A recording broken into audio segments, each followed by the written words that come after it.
Hello friends, कैसे हैं आप सब? Welcome back. एंड एहसास के लास्ट पार्ट में आप सभी लोगों ने सुना कि पंडित जी तो बता के चले जाते हैं, लेकिन शानवी के पापा को अब बहुत ज़्यादा टेंशन हो जाती है। एक तो टेंशन इस बात पे कि शानवी की कुंडली में इतना बड़ा दोष था, और दूसरा उसका निवारण जो था वो किसी और से शादी करना था, या तो किसी लड़के से या किसी लड़की से। लड़के से शादी करने के लिए शानवी के होने वाले ससुराल ने मना कर दिया, और लड़की से शादी, समाज की चिंता, लोगों की चिंता, रेपुटेशन की चिंता, और ऊपर से उनकी आंखों में अपनी बेटी के लिए चिंता। तभी वहाँ शानवी का बड़ा भाई देव आता है। देव अपने पापा को टेंशन में देखकर पूछता है, पापा क्यों परेशान हो, क्यों इतने मायूस लग रहे हो? समझ नहीं आ रहा क्या करूं। मेरी बेटी के साथ ये क्या हो रहा है? मैं उसकी शादी ऐसे कैसे कर दूं? ये तो ये तो बिल्कुल ही अलग है, सोच से ही अलग है। पापा क्या हो गया है आपको? टेंशन मत लो आप, कहते हुए उनके कंधे पे हाथ रखता है और कहता है कि जो होगा अच्छा होगा। हमें पंडित जी की बात पर भरोसा करना होगा, उनकी बात आज तक गलत नहीं हुई है। देव के पापा कहते हैं, लेकिन एक लड़की से शादी कैसे, समाज क्या कहेगा? देव उन्हें टोकते हुए कहता है, पापा आपको कोई परेशानी नहीं होनी चाहिए, क्योंकि आपके बच्चे वेस्टर्न कल्चर में ही पले बड़े हैं। वैसे भी सारी जिंदगी लड़के के साथ थोड़ी रहना है, कुछ महीनों की तो बात है। और ये सब तो बाहर आम है बेटा, ये इंडिया है, बाहर आम है, यहाँ नहीं। पापा कुछ नहीं होता, यहाँ भी सब कुछ नॉर्मल होने लगा है, बस हम लोग नहीं देखते हैं। और फिर पूरी जिंदगी थोड़ी ना उसे एक लड़की के साथ रहना है, कुछ महीनों की बात है बस। और रही बात समाज की, तो हमें अपने शानवी के भविष्य की चिंता करनी चाहिए, है ना, लोगों की बातों की नहीं। पापा अब ज्यादा मत सोचो। देव जानता था कि बात मुश्किल है, लेकिन अपने पिता को कंफर्ट तो देना ही था। अगली सुबह कुछ खास नहीं होती है, सभी अपने अपने काम में लगे होते हैं, लेकिन हर किसी के दिमाग में सानवी की शादी की अजीबोगरीब मसला चल रहा होता है। देव अपने पापा को देखता है तो फिर आता है, पापा क्या सोच रहे हो? वो गहरी सांस लेते हुए कहते हैं, देव बेटा सोच रहा हूँ अब मैं लड़की कहाँ से लाऊं, और कौन करेगा शादी लड़की से ही। हम इन सब बातों को नहीं मानते, पर सब तो ऐसा नहीं सोचते ना, समाज में लोग क्या कहेंगे। देव अपने पिता को सांत्वना देता है कि पापा भगवान ने कुछ तो सोचा ही होगा, वो सब ठीक करेगा, वही कोई रास्ता दिखाएगा। तभी वहाँ उनके पारिवारिक लॉयर और शानवी के पापा के जिगरी दोस्त आते हैं, और शानवी के पापा के बिजनेस में कुछ शेयर्स के ओनर भी। उन्होंने शानवी के पापा के बिजनेस में कुछ पैसे इन्वेस्ट किए होते हैं। वो शानवी के पापा को परेशान देखकर पूछते, क्या हुआ यार, चेहरे पर क्यों 12 बजे हैं तेरे? शानवी के पापा अपने यार, अपने दोस्त को देखते और चुप हो जाते। कहते हैं, देख तेरे दोस्त के साथ साथ ना मैं वकील भी हूँ, और कहते हैं डॉक्टर, वकील और पुलिस, तीन लोगों से कभी कुछ छुपाना नहीं चाहिए, तो वकील से तो वैसे भी कुछ नहीं छिपाना चाहिए। चल बता अब क्या टेंशन है? शानवी के पापा उन्हें सारी बात बताते हैं और दुखी होकर कहते हैं, अब बताओ, तुम ही बताओ, कौन अपनी बेटी की शादी मेरी बेटे से कराएगा, जो शानवी की देखभाल कर सके, सिचुएशन को समझ सके और हमारी मदद करेगा। कोई ऐसा चाहिए जो स्ट्रांग और इस बात को समझ सके। और फिर सबसे बड़ी बात, 16 महीने तक साथ रहना और वैवाहिक संबंध बनाना, ये कैसे पॉसिबल हो सकता है, वो भी 2 लड़कियों में। देव कहता है, पापा ये तो नॉर्मल बात है, इसीलिए तो हम किसी लड़के से शादी नहीं करा रहे।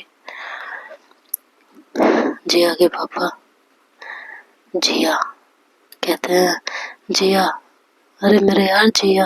तो कहते जिया। तो हाँ, शानवी के पापा चौंक जाते कि क्या जिया क्या। मेरे यार अपनी जिया कैसी रहेगी? अपनी जिया है ना, वो समझदार है, स्ट्रांग है और सब पर, हम सब पर भरोसा करती है। उसके अंदर किसी ट्रेडिशनल लड़की जैसी सोच नहीं है। वो इस बात को समझ जाएगी। और रही बात कुंडली की, तो मुझे याद है कि जिया की कुंडली में भी कुछ ऐसे योग थे जो उसे ऐसी स्थितियों में बैलेंस दे सकते हैं। तुम्हारे पंडित जी से तो दिखवाई थी तुम्हारे सामने कुंडली, याद है? शानवी के पापा चौंकते हैं और एक गहरी सांस लेते हैं। उनकी आंखों में उम्मीद की किरण जगमगा उठती है। वो खुशी से कहते हैं, सच में यार अपनी जिया, जिया से अच्छी तो कोई लड़की हो ही नहीं सकती। वो तो हर बात को समझेगी। हमें तो कोई और मिलेगा भी नहीं जो इस बात के लिए राजी हो। लेकिन क्या जिया एग्री होगी? क्या जिया इस बात को मानेगी? हाँ, आप ही बताओ। जिया, जिया की फैमिली में सिर्फ 3 लोग थे, उसकी मम्मी पापा और वो खुद। जिया शानवी से बिल्कुल अपोजिट थी। बहुत कम बोलती थी, लड़कियों जैसी ज्यादा हरकतें ही नहीं करती थी। जिया की ऑफिस में हॉर्स राइडिंग, बाइक राइडिंग और क्रिकेट देखना शामिल था। उसने मैकेनिकल इंजीनियरिंग की डिग्री ली हुई थी और किसी भी डिसीजन को लेने में पूरी तरह सक्षम। किसी से दबने वाले नहीं। जो करना होता था वो करके रहती थी। जिया की ये सानवी के पापा की ये बात सुन के जिया के पापा थोड़ा सा टेंशन में आते हैं। कहते वो लड़की तो शादी के लिए एग्री नहीं करती। कहते फिर तू टेंशन मत ले, मैं उसे समझा लूंगा, टेंशन लेने की जरूरत नहीं है। देव कहते हैं, uncle thank you so much, आपने ये सबसे अच्छा सॉल्यूशन दिया है। जिया के पापा एक मुस्कान के साथ उसके शोल्डर को थपथपाते हैं और कहते हैं, चलो मैं जाता हूँ, अपने घर पे बात करता हूँ, ठीक है? वो वहां से भूल के चले तो आए होते हैं, लेकिन उनके मन में अब अपनी बेटी जिया और शानवी के भविष्य को लेकर कई विचार चल रहे थे। वो जानते थे कि ये एक अनयूजुअल प्रपोजल था और उनकी बेटी शादी के नाम पे उनकी बात नहीं सुनती थी, तो क्या वो उनकी पूरी बात सुनेगी? शानवी के परिवार की मदद करना चाहेगी? और ऊपर से अगर मैं ये बताऊंगा कि मैं उसकी शादी एक लड़के से करूंगा, तो क्या वो वही बात मेरी मानेगी? राजेश जी घर पर लौटते हैं। राजेश जी आगे पापा का नाम। सीधा लिविंग रूम में बैठते हैं। उनके माथे पर अभी भी हल्की शिकन थी। बैठते हुए कहते हैं, हे भगवान, सर में दर्द हो रहा है, सुनीता एक कप कड़क चाय दे दो। सुनीता जी आगे माँ घबरा कर कहती है, क्या हुआ जी, आप इतने टेंशन में क्यों लग रहे हो? सब ठीक तो है ना? राजेश अपने ख्यालों में डूबे थे।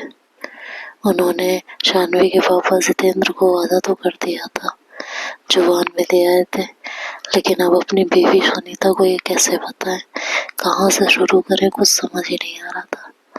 सुनीता पास आकर बोली, बोलो ना, किस ख्याल में डूबे हो? आजकल इतने चुप चुप क्यों रहने लगे हो? राजेश ने कहा, सुनीता मैं आज मैं जिया की शादी तय कर आया हूँ। सुनीता जी की आंखें खुशी से चमक उठी थी। 2 सालों से वो जिस चीज का इंतजार कर रही थी, उनकी इकलौती बेटी के घर बसने का, वो वक्त आ गया था। उन्होंने एक्साइटेड होकर कहा, क्या सच में? अरे वाह, लड़का कौन है, किससे तय की? राजेश जी इसके चाहते हुए बोले, वो अपना दोस्त है ना, जितेंद्र। जितेंद्र जी?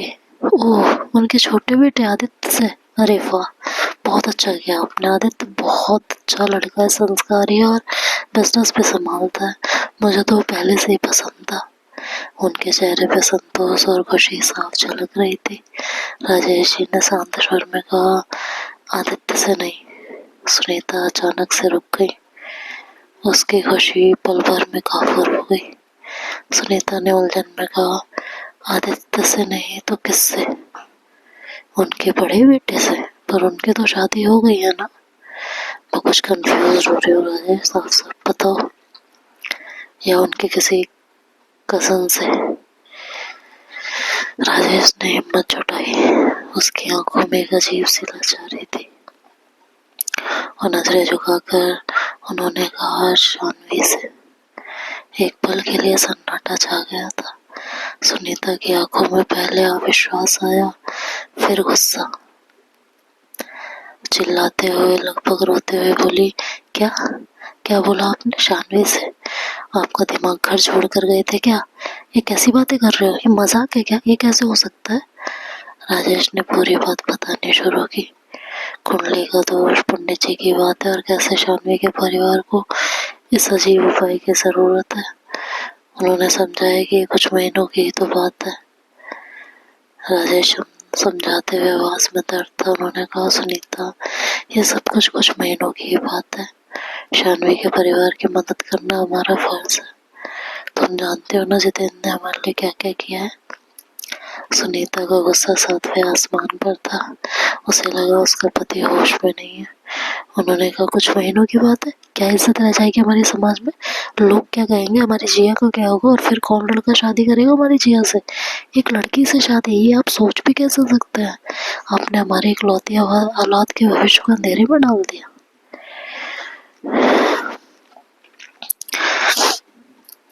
राजेश जी ने अपनी आवाज ऊंची करते हुए कहा, मुझे जो सही लगा मैंने बोल दिया। आज मुझे मौका मिला है उनका एहसान उतारने का। भूल गई तुम सुनीता?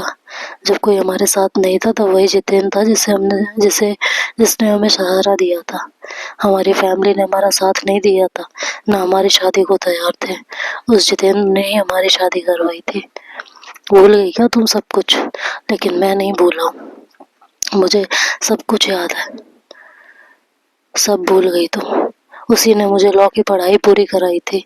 इतने भी पैसे नहीं थे कि मैं कॉलेज की फीस दे पाता। और फिर जब तक लॉ की मैंने, उसके बाद जब तक मुझे केसेस मिलना स्टार्ट नहीं हुए, उसने अपनी फर्म में मेरे पैसे लगाए। थोड़े ही लगाए थे, पैसे नहीं थे हमारे पास, और उसी से वो मुझे पैसे देता रहा ताकि हमारा घर चल सके। एहसान?